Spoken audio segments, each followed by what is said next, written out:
안녕하세요. 이번 시간에는 데이터 과학의 현재와 미래에 대해서 우리 알아보겠습니다. 데이터란 무엇인가? 그리고 데이터 또는 우리가 어떤 때는 정보라고 그러기도 하는데 그 차이는 무엇인가? 그리고 지난 시간에 잠깐 얘기를 나눴지만 데이터 과학이 무엇인가?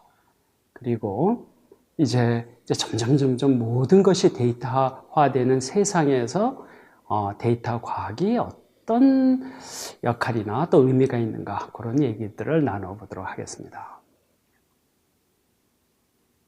지난 시간에 잠깐 봤죠? 네, 데이터, 숫자, 텍스트, 영상, 소리, 우리가 이 측정할 수 있는 모든 그런 것들을, 그런 그 자체를 우리가 데이터라고 합니다. 그리고 데이터는 생성하는 그 무엇이 있었겠죠? 생성, 수집, 저장, 분석, 활용, 폐기되기도 하고요. 그런 라이프 사이클을 갖기도 합니다. 또 그렇지 않은 것들도 있고 그냥 평생도록, 그러니까 모르겠습니다. 우주가 시작한 이후로 앞으로 우주가 끝날 때까지 있을지도 모르지만 또 모든 데이터가 이런 이 라이프 사이클을 갖는다 그런 것은 아닙니다. 우리가 한번 데이터의 기원, 제가 이렇게 얘기를 했는데 한번 좀 얘기를 나눌 기회를 갖도록 해봅시다. 이렇게 생각할 수 있겠죠. 데이터는 그 데이터를 입수해 활용하는 어떤 무엇이 있어야 비로소 존재 아니면은 의미가 생겼다 그렇게 할 수 있겠죠. 그러니까 뭐가 있었어도 그거를 본 사람이나 관측한 사람이 없으면 데이터가 안 생기는 거예요. 그럴 때 우리가 그 무엇이, 그러니까 관측한 그 무엇을 우리는 에이전트 그렇게 얘기하기도 합니다. 에이전트요. 그러니까 또 어떻게 생각해 보게 되면 에이전트가 있는 곳에 데이터도 있겠죠. 또 어떻게 생각해 보면요. 에이전트가 있었어야지 그때부터 출현한 시점부터 데이터가 존재할 수도 있을 것 같아요. 그러니까 그것을 관측한 무엇이 없었더라면 데이터라는 그 자체도 존재하지 않았을 거예요. 네. 그리고 데이터 사이언스 이전에도 사실은 수많은 학자, 기술자, 그리고 보통 사람들도 우리가 데이터란 말이 있기 전에도 자기가 하는 일상에서 자기가 하는 그 분야에서 데이터를 다루고 있었어요. 우리가 조금만 생각을 해보게 되면 사람도 데이터 사이언스를 하는 기계예요. 우리가 무슨 뭐를 보고 읽고 그리고 들으면서 그것들을 데이터 분석, 우리 머리로 하겠죠. 그런 거 데이터 분석을 해서 판단을 하고 행동을 하거든요. 그러고 보면은 우리는 무의식 중에 데이터 사이언스라고 있었다. 그렇게 얘기도 할 수 있는 겁니다.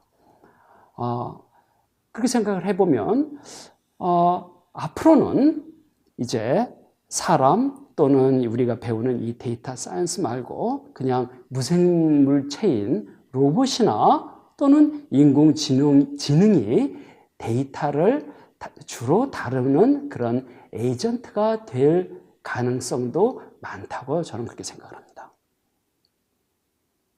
데이터의 기원에 대해서 잠깐 알아봤습니다. 데이터와 정보가 어떻게 다르나? 보통의 경우에는 그냥 데이터와 정보 그렇게 구별 없이 쓰는 경우가 많습니다. 그리고 또 그렇게 써도 이렇게 큰 문제는 없다고 생각은 합니다. 그렇지만 또 이렇게 데이터와 정보가 약간의 다르다 이렇게 생각하는 사람들도 있고 또 좀 약간 다르긴 합니다. 그거에 대해서 한번 얘기를 하도록 합시다. 데이터는 조금 아까와 같이 그런 원시적 사실이고 정보는 인포메이션은 의미를 갖는 데이터입니다. 중요한 건 의미입니다. 의미를 갖는 데이터로서 그 데이터가 수집된 맥락 아니면은 그 데이터 생성 프로세스, 데이터 생성 과정의 불확실성, 데이터 생성 과정 그 자체도 불확실하고 또 한편으로는 데이터 생성 과정에서 생성된 데이터를 입수한 에이전트에서도 불확실성이 있을 수 있어요. 그런 불확실성을 해소시킬 수 있는 그런 것들을 우리가 정보라고 합니다. 정보. 그러니까 정보는 의미가 있어야 되고 데이터가 수집됐었을 때 그 맥락이죠. 컨텍스트에서 불확실성을 해소시킬 때 도움이 되는 그런 데이터를 우리가 정보 그렇게 얘기를 합니다. 그러면 우리가 어떤 때는 이런 얘기들도 하긴 했어요. 너의 말은 정보가 없어. 그런 거는 무엇일까요? 얘기를 듣고 데이터라고 우리가 입수를 했으니까요. 하긴 했는데 알맹이가 없는 거예요. 네, 알맹이가 없는 거. 가령 해서 좋은 것이 좋은 거지. 그 말이 이상하잖아요. 예, 좋은 거의 정의가 뭔지. 그러면 그게 구체적이지 않고 그 말만 들어서는 이렇게 더 엄밀하게 파악이 안 되는 그런 것들을 그냥 보통 우리가 우스갯소리로 정보가 없다 그럴 때도 여기서 말하는 정보가 웬만큼 이렇게 그 연관성이 있을 것 같습니다. 보통의 경우에는 데이터 그리고 정보를 같이 섞어 쓰기도 합니다. 그리고 저도 이렇게 이 강의 중에 그렇게 큰 구별 없이 사용하도록 할 것입니다. 우리 이 과목하고도 약간 연관이 있습니다. 사실은 뒤에 보면 여러분이 언제쯤일까 그 의사결정 나무나 그런 기계학습 알고리즘을 다룰 때 정보에 관한 거를 조금 더 이제 깊이 공부할 기회가 생겼을 텐데요. 그때에 이제 나오는 개념 중에 하나가 엔트로피라는 것이 있습니다. 정보의 엔트로피. 그런 것이 있고, 조금 아까 전에 정보 얘기도 했으니까, 우리 정보란 게 무엇인가? 특히 이제 데이터 사이언스 또는 정보 처리, 그럴 때 말하는 정보의 무엇인가? 그거에 대해서 한번 알아보도록 하겠습니다. 여기에서 정보의 단위, 비트 그랬는데 여기서 그 비트란 말이 사용됐습니다. 여러분들 중에는 우리 이진수 비트, 2비트 또는 8비트가 합쳐져서 모여서 바이트 그렇기도 하죠. 그럴 때 쓰는 비트라는 것을 여러분이 들어보신 분들도 있을 거예요. 그거는 이제 숫자나 이런 것들을 어떻게 표현하느냐. 가령 이진수 때 쓸 때도 그거를 이제 비트란 말을 쓰죠. 이진수를 바이너리 비트, 이진수, 그때 비트란 말도 씁니다. 그런데 그것 말고 약간 다르지만 비슷하지만 약간 다른 것으로서 정보의 근본적인 단위를 쓸 때도 비트란 말을 씁니다. 그리고 그때 비트라는 용어를 사용하신 분이 여기 슬라이드의 왼쪽에 보이는 샤프하게 생긴 셰넌이라는 분이에요. 이름 잘 기억을 하시면 좋을 것 같아요. 셰넌. 예. 언제적 분이냐? 1916년도에 태어나서 지금부터 한 17, 18년 전에 이렇게 돌아가셨는데, 전기공학자이면서 소학자였고, 지금의 정보통신. 그러니까 우리가 지금 보고 있는 인터넷, 그리고 무선전화, 스마트폰, 정보통신이죠. 그리고 또 디지털 세계. 우리가 지금 하고 있는 IT는 거의 대부분이 디지털 세계예요. 디지털 기기들이죠. 컴퓨터, 다들요. 디지털 세계가 있게끔 되는데 지대한 공헌을 하신 분입니다. 그 밖의 분야에서 이제 엄청난 공헌을 하셨는데 우리가 데이터 사이언스에서 우리가 다루는 거는 이 셰넌의 아주 중요한 업적이신 정보 이론에 관한 것이에요. 그 정보 이론이 얼마나 뭐라고 그럴까요? 탁월하고 위대한 이론이자 발명인가 하면은 안 쓰는 데가 없습니다. 하다못해 이 사람의 두뇌는 그 신경세포들이 있거든요. 그러니까 사람의 두뇌에는 약 한 860억 개인가 그 정도의 신경세포들이 있어서 그것들이 막 서로 협조해가면서 그것들이 막 정보 처리를 해서 두뇌도 정보 처리 그 기계거든요. 어떻게 생각해 보면요. 예, 그것들이 막 처리를 하면서 하는데 그러면은 그 두 개의 신경세포 간에 그것이 어떻게 연결이 되어 있는데 그것들을 측정을 해서 측정이 어떤 건 전기적 신호도 있고 어떤 건 화학적 신호도 있는데 측정을 해서 거기에 정보량이 얼마나 많은 정보량이 오고 가는 것일까 그런 계산을 할 때에도 이 셰넌 이분의 그 정보 이론을 적용을 합니다. 그러니까 무지무지하게 다양한 데 쓰이는 아주 보편적으로 쓰이는 그런 그런 거를 하신 분이죠. 그러니까 인류에게 엄청난 그 선물을 주신 분입니다. 그러면은 이 정보 이론에서 그 1비트라는 게 뭔가 아주 단순하게 생각하면은 이렇게 생각하실 수가 있어요.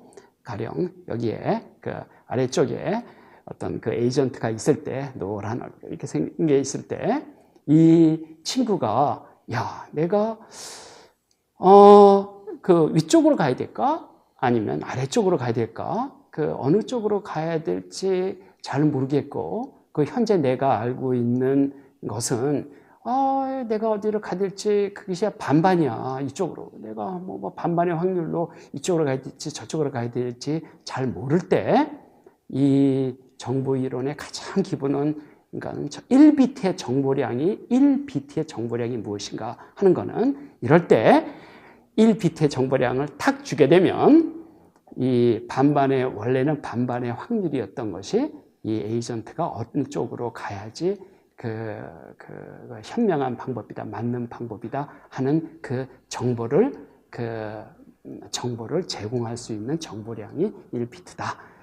거기서부터 시작을 해서 쭉 그 정보 이론이 이렇게 발전을 합니다. 이렇게 만드신 분이 클로드 셰넌입니다. 이분이 이 정보 이론을 처음부터 이렇게 만들다시피 하신 분입니다. 그리고 이분의 또 다른 그 중요한 공헌이 있는데 요즘에 우리가 알고 있는 논리회로 불논리라고 그러기도 하죠. 불논리를 이용해서 만드는 디지털 회로를 발명을 하셨어요. 언제 때? 이분이 석사 학위를 하실 때, 20대 초반. 그래서 이 세상의 모든 디지털 기기는 이 셰넌의 디지털 회로 이론에 기반한 것이라 그렇게 좀 생각을 해도 그렇게 틀린 얘기는 아닙니다. 대단하신 분이죠. 이분에 관한 이 에피소드가 많이 있습니다. 그리고 여러분들이 궁금하시면은 이렇게 유튜브에 가가지고 이렇게 딱 이 검색을 해보셔도 이분 모습을 보실 수도 있어요. 그리고 이분은 또 인공지능도 관심이 있으셨던 분입니다. 그러니까 안 하신 게 없어요.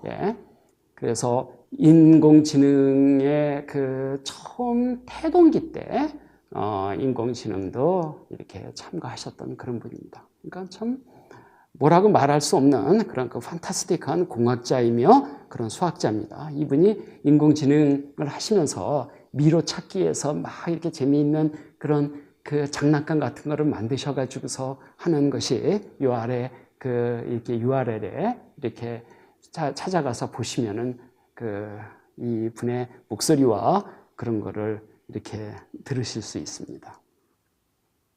추천드립니다. 약간 사이로 빠졌었는데, 굉장히 이분은 데이터 사이언스를 하시려면은 이분은 아까 조금 하셨던 클로드 셰넌은 꼭 기억해 주시기 바랍니다. 데이터 과학은 뭐냐? 우리가 지난 시간에도 얘기했지만은 우리 여기서 다시 한번 보도록 해봅시다.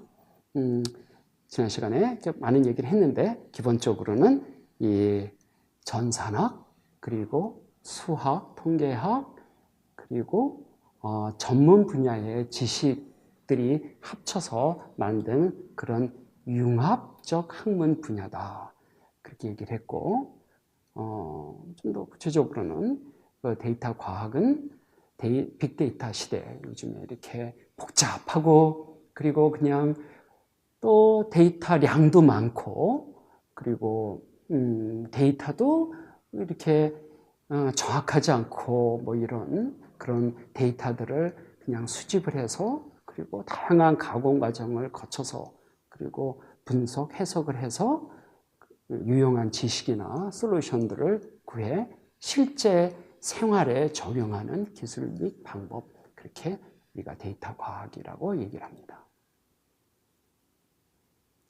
궁금해서 우리 데이터 사이언스, 데이터 과학을 중심에 두고 관련된 주제가 뭔가 인터넷으로 워드 클라우드를, 이런 걸 워드 클라우드라고 그러나요? 이런 거를 한번 찾아봤어요. 그러면은 데이터 과학을 중심으로 주변 그 연관된 주제들이 뭔가 한번 보니까 이런 것들이 있네요. 데이터 사이언스가 가운데 있고 그 한쪽에 큰 것들이 뭘까? 그 중심으로 데이터 마이닝. 그런 말이 있습니다. 데이터 마이닝. 지금부터 한 30년 전에 데이터 마이닝이라는 말이 많이 나왔고 지금도 데이터 마이닝이라는 말을 쓰는데 요즘에는 데이터 사이언스가 그런 데이터 마이닝이라고 하는 말을 아예 그냥 포괄적으로 흡수한 것 같아요. 그래서 데이터 마이닝, 데이터 사이언스가 데이터 마이닝이라는 그런 거를 흡수했다 생각하시면 될 것 같습니다. 또 한편으로는 또 여기 보면은 프리딕티브 어널리틱스라는 게 있어요. 그 왼쪽 상단에 그거는 우리 그 예측 분석, 그런데 데이터 사이언스에서 하는 많은 주제 중에 하나가 예측 분석입니다.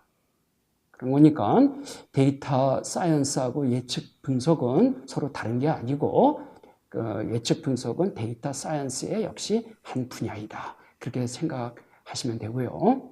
그리고 또 아래쪽에 딱 보니까는 여기 머신러닝이 있네요. 머신러닝, 기계학습이죠.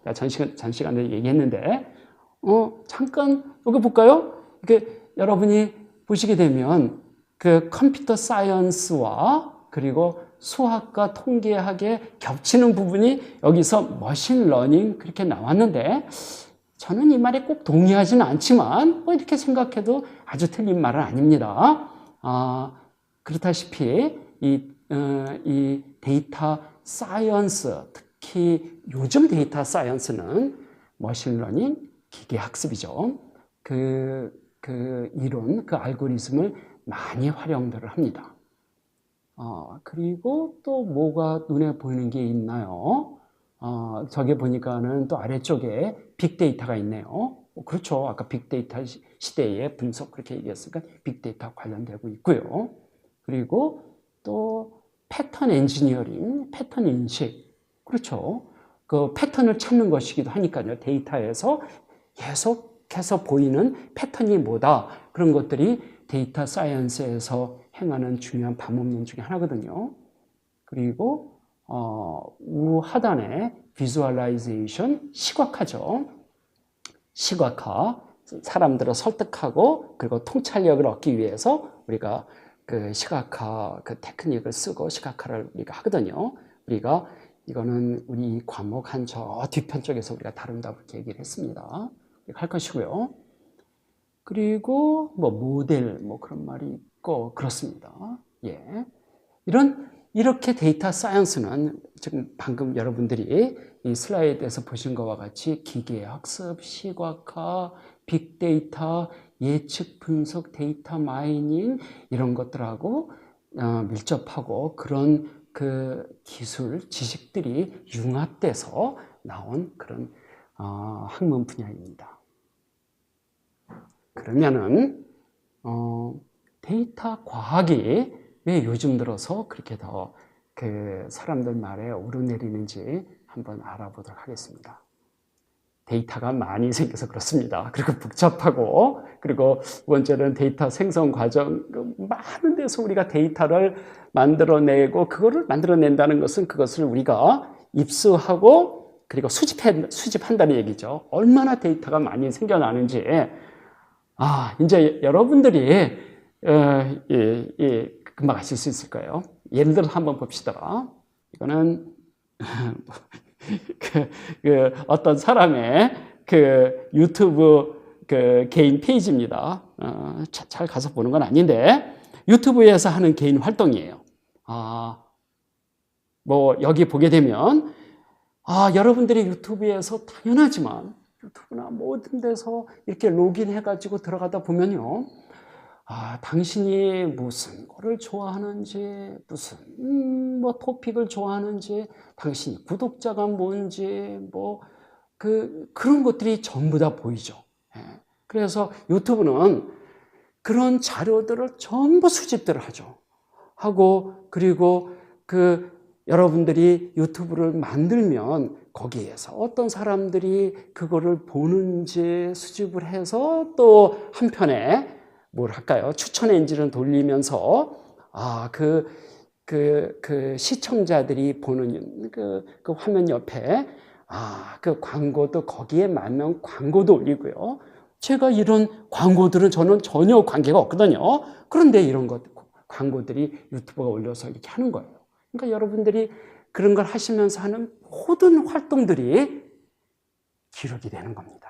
기록이 되고, 하는 것들이, 그러니까 데이터가 무지 많이 우리가 생기게 되고 그런 것들을 입수해서 분석을 할 수 있는 토대가 생긴 거죠.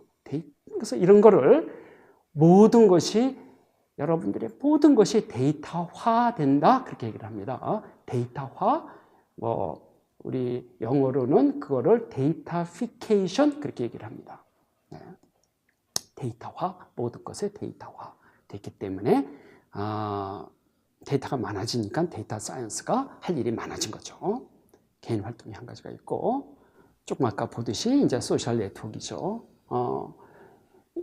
이제 소셜 네트워크는 이제 그런 네트워크예요. 그래서 소셜 네트워크도 대표적인 것 중에 하나지만, 사실은 네트워크가 비슷한 구조를 갖는 그런 것들이 사실은 통신망이기도 하고 도로망이기도 하고 그래요. 그러면 우리가 소셜 네트워크에서는 여러분들이 그 친구들이 어떻게 그룹핑이 되어 있는지, 그 친구들 간의 연결관계, 또르고 하다 보면 그룹들이 생기거든요. 그룹들은 연결관계, 이 그룹의 특징은 무엇일까? 그리고 이 그룹에서 정보 전달이 어떻게 될까? 어떤 그룹이 영향력이 있는 그룹이었까? 이런 것들을 우리가 소셜 네트워크를 분석을 해가지고서 우리가 판단을 하고 예측을 하고, 또 그거 가지고 어떤 사람들은 또 마케팅도 하고 할 거예요. 그와 비슷한 것들을 조금 확장하다 보면 통신망도 그렇습니다. 통신망에서 흘러가는 정보가 어떤 것일까? 그리고 어떤 통신망에 무슨 기기들이 있는데 거기는 어떻게 그룹핑되어 있을까? 도로도 그럴까요? 도로에서는 흘러다니는 게 정보가 아니라 무슨 차 이런 것들이겠죠. 이런 거. 이런 그래프 데이터 같은 것들을 분석하고 여기에서 엄청난 데이터가 생겨나고, 또 그리고 할 일도 많습니다. 이런 데이터를 이용해서 이제 분석하고 예측하는 것들도 데이터 사이언스, 그리고 데이터 사이언티스트들이 하는 일들입니다. 이것도 데이터화 예 중에 하나겠죠. 데이터가 많이 생성되는 쪽으로는 이런 공공 영역에서 발생되는 데이터들이 있습니다. 이렇게 지나가는 어떤 도로에 어떤 차들이 지나가고 있었는지, 또 사람의 얼굴까지도 인식을 해서 어떤 사람들이 지나가고 있었는지, 몇 시, 어느 시간에, 어느 장소에서 그런 것들도 파악할 수가 있죠. 그래서 인구 동향이나 사회 동향, 그리고 안전 시스템, 그리고 때에 따라서는 이런 얼마나 어떤 경우에 자원을 배분을 할까, 이런 데에 적용을 할 수도 있습니다. 데이터를 생성하는 또 많은 것들은 이런 산업이나 공장 이런 데서도 데이터가 많이 생성이 됩니다. 요즘에 IoT 이런 기기들이 널리 산재되어 있기 때문에 모든 공정, 기기, 어떤 측정 기기에서 엄청난 많은 신호 데이터들이 생성되고 있습니다.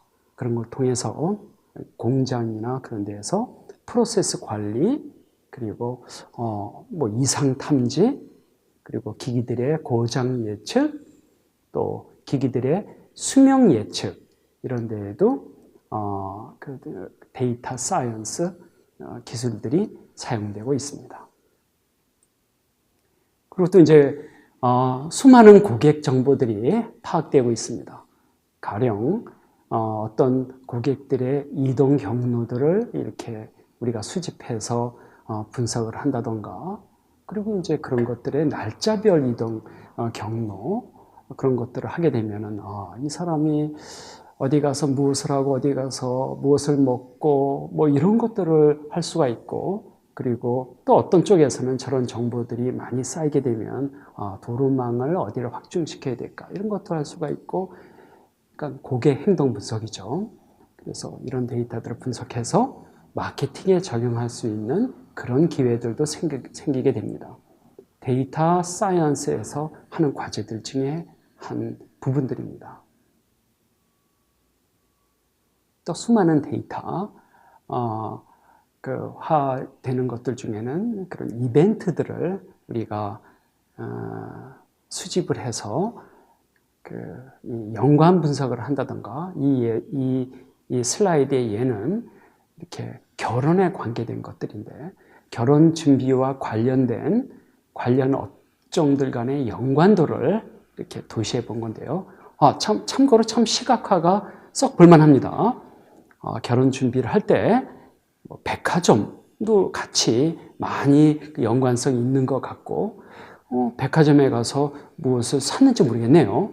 근데 좀 신기한 것 중에 하나는 기성복, 면세점은 좀 느낌이 오는데, 커피 전문점이 결혼 준비와 어떻게 연관이 됐는지는 잘 모르겠지만 이 분석에서는 그렇게 나오고는 있습니다. 그러면 이제 이런 분석을 통해 가지고 이런 그 도메인 지식을 아는 사람들은 이거를 보면서 또 한마디 할 수가 있을 거예요.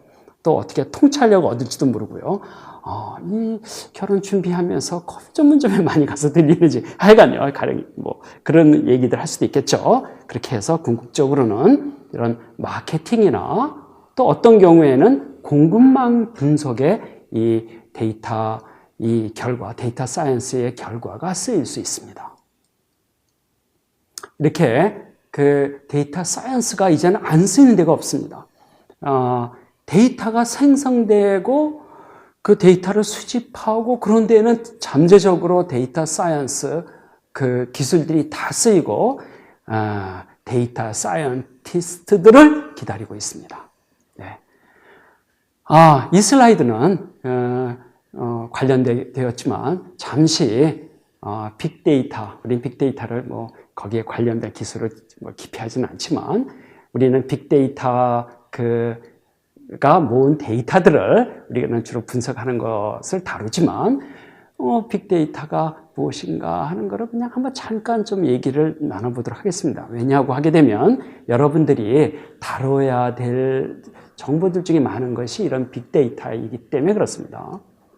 빅데이터가 뭐냐? 그런 거는 일단 양이 많을 가능성이 많고요. 그 왼쪽 상단에 이거를 볼륨이 많다 그렇게 얘기를 합니다.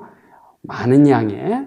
그리고 빅데이터는 정보의 종류가 다양합니다. 어떤 거는 이런 데이터베이스에서 있는 그런 정보들이고, 어떤 거는 숫자, 어떤 거는 뭐 음성, 어떤 거는 또 사진, 그런 다양한 정보들이, 그렇지만 그 정보들이 무슨 관련이 있는 정보들이에요.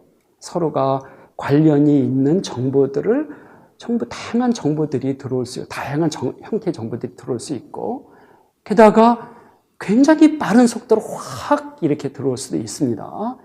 그 좌하단에 이렇게 굉장히 빠른 속도가 문밀듯이 들어올 수도 있고, 그거 굉장히 다양하다 보니까 정보들의 정확성이 좀 불확실성이 꽤 많을 수가 있어요. 그런 거니까 이 정보들이 맞는 정보일 수도 있고 노이즈라고 그러는데 이런 잡음들이 많이 섞일 수도 있고, 여기서 잡음이라고 하는 거는 지식 잡음이 아니라 정보가 없는 또는 관련이 없는 그런 데이터들을 그냥 묶어서 그냥 잡음 그러는데, 그런 잡음들이 많이 있는 좀 약간 신빙성에 의심이 가는 정보들이 또 섞여 들어올 수도 있습니다. 이런 정보들을 특성들 가진 걸 빅데이터라고 하고, 그리고 데이터 사이언스에서 요즘에 다루는 정보들은 빅데이터인 경우들도 종종 많습니다. 이 슬라이드는 2019년 현재 빅데이터, 인공지능 그쪽에 관련된 기술들을 이렇게 모아본 겁니다. 지금 여러분들 보시면은 전혀 안 보이실 거예요. 근데 하단에 있는 URL에 가시면 이 그림을 다운로드 받을 수 있고, 이렇게 클릭하게 되면 크게 이렇게 펼쳐 보일 수도 있습니다. 이것들은 이제 기술 요소, 그런 단어들이에요. 그래서 참고로 여러분들한테 어떤 기술들, 무슨 용어들이 쓰이는지 참고해 보시라고 슬라이드에 포함시켰습니다. 그러면 데이터 과학 현황, 그 중에서도 빅데이터 현황, 주로 이제 사이즈가 얼마가 되는지 한번 알아보도록 하겠습니다. 2020년이면은 전 세계 데이터 총량이 약 40제타바이트. 저는 제타바이트라는 감은 잘 안 써요. 예. 그런데 여기가 1제타바이트는요. 이게 1000의 7승인데 이게 10의 7, 이게 잘못 됐는데 약 1제타바이트는 10억 테라바이트라고 그럽니다. 그런 거니까 40제타바이트니까 하여튼 엄청나게 큰 양의 데이터들이 있고, 그것들은 이미 수집데이에서 관리되는 데이터들입니다. 그리고 또 이런 얘기들도 해요. 현재 우리가 수집되어서 어떻게 저장되어서 관리되는 데이터의 약 한 90%는 최근 2년에 생산된 거래요. 그러니까 이게 무슨 얘기죠? 와, 최근 2년, 그러니까 기하급수적으로 데이터가 많이 생긴다는 그런 얘기입니다. 그리고, 또 우리가 사용자들이 온라인에서 활동을 하는데 그 중에 3분의 1가량이 SNS 활동이고, 그리고 SNS가 엄청난 데이터를 생성시킵니다. 그런데도 불구하고 현재 2012년 꽤 됐지만 지금도 아마 그럴 것 같아요. 그중에 극히 일부의 데이터만 분석에 쓰이고, 즉 데이터 사이언스를 함으로써 분석에 쓰이고, 대부분의 데이터들은 시간이 없다던가 할 사람이 없다던가 그렇게 돼가지고 그냥 잠자고 있다던가 폐기되고 있습니다.